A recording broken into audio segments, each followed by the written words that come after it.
Франция готова к войне против Турции. Выступая в Афинах, Эммануэль Макрон заявил, что в случае нападения турецких войск на Грецию, армия Франции будет на стороне Греции и защитит страну. Президент Франции Эммануэль Макрон заявил премьер-министру Греции Кириакосу Мицотакису следующее: «Мы будем на вашей стороне. Если Турция будет угрожать Греции, мы будем здесь, мы поддержим вас. Если суверенитет будет под угрозой, знайте, что мы будем здесь». Об этом Макрон заявил во время визита в Грецию, сообщает Reuters. «Даже не задавайте этот вопрос», заявил Макрон после переговоров с премьер-министром Греции Кириакосом Мицотакисом. «Что бы ни случилось, мы будем рядом и будем с тобой», сказал Макрон. В ходе визита Макрона Греция и Франция возобновили стратегическое партнерство в области обороны и безопасности. Соглашение было впервые подписано в 2021 году и включает пункт о взаимной помощи в случае нападения. «Этот пункт не подлежит обсуждению», — сказал Макрон.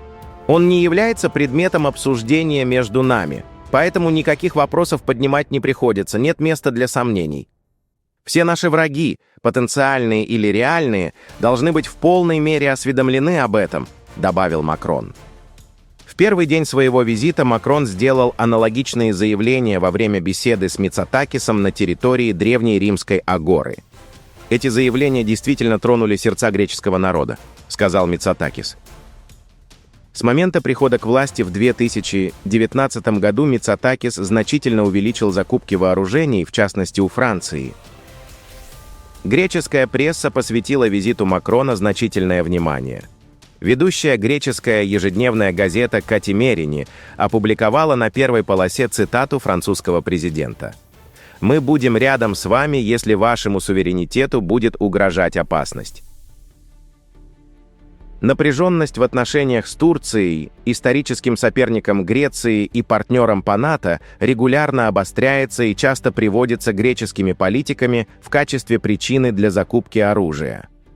В прошлом году Греция, одна из 4 стран НАТО, которые тратят более 3% своего ВВП на оборону, начала модернизацию своих вооруженных сил.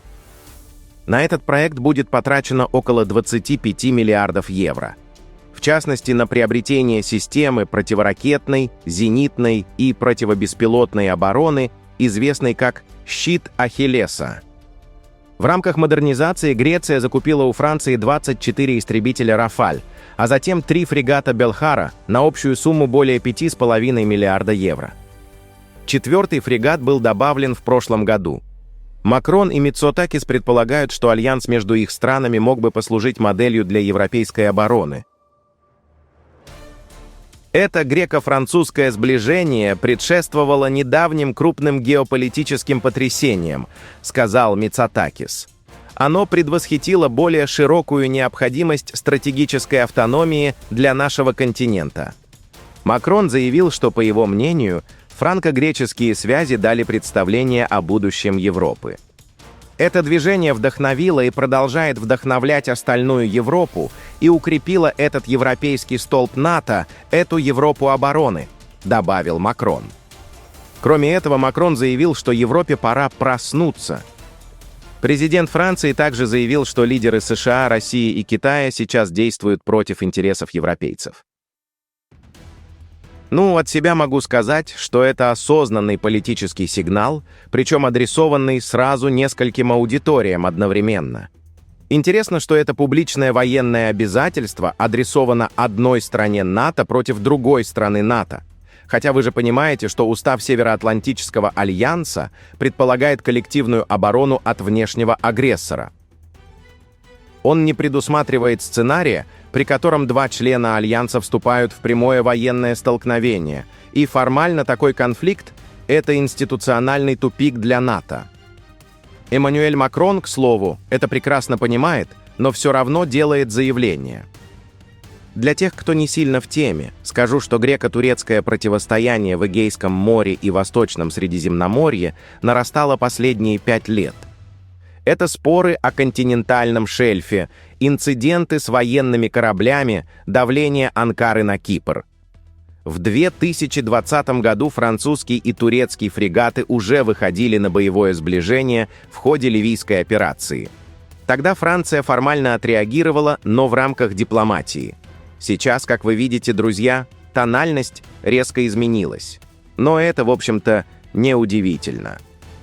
Я уже неоднократно говорил вам, что Париж последовательно выстраивает роль главного военного гаранта южного фланга Европы в обход механизмов НАТО, которые Макрон неоднократно критиковал.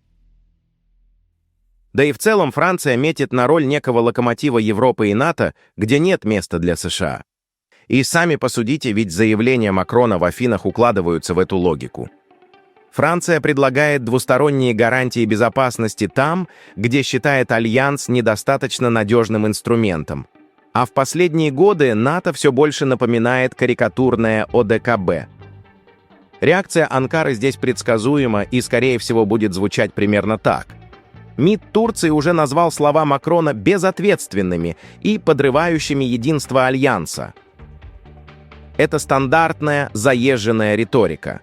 Но важно другое.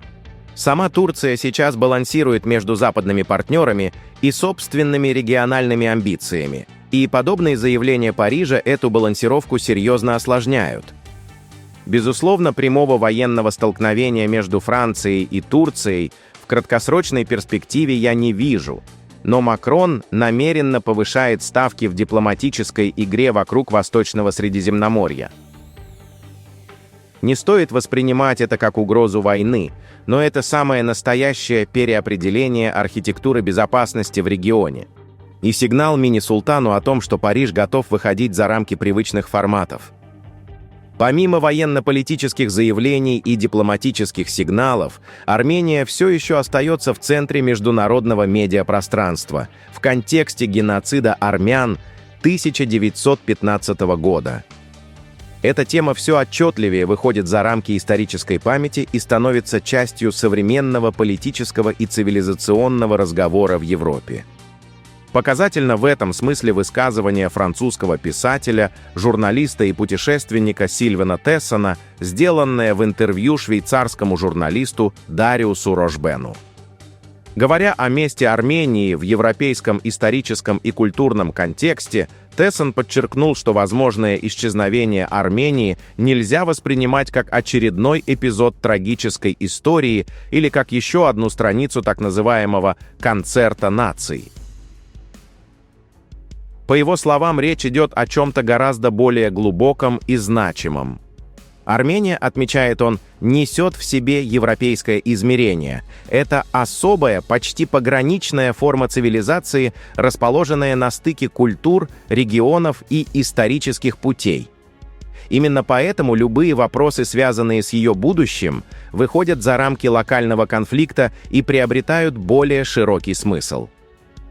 На этом фоне заметно выделяется реакция Азербайджана. Представитель МИД Азербайджана Айхан Гаджизаде выступил с резкой критикой в адрес Зохрана Мамдани, первого мусульманина-мэра Нью-Йорка, после того, как тот публично признал и осудил геноцид армян 1915 года. Поводом для жесткой реакции Баку также стали заявления Мамдани в адрес азербайджанского правительства, в которых он обвинил его в проведении этнической чистки армянского населения в Нагорном Карабахе в 2023 году.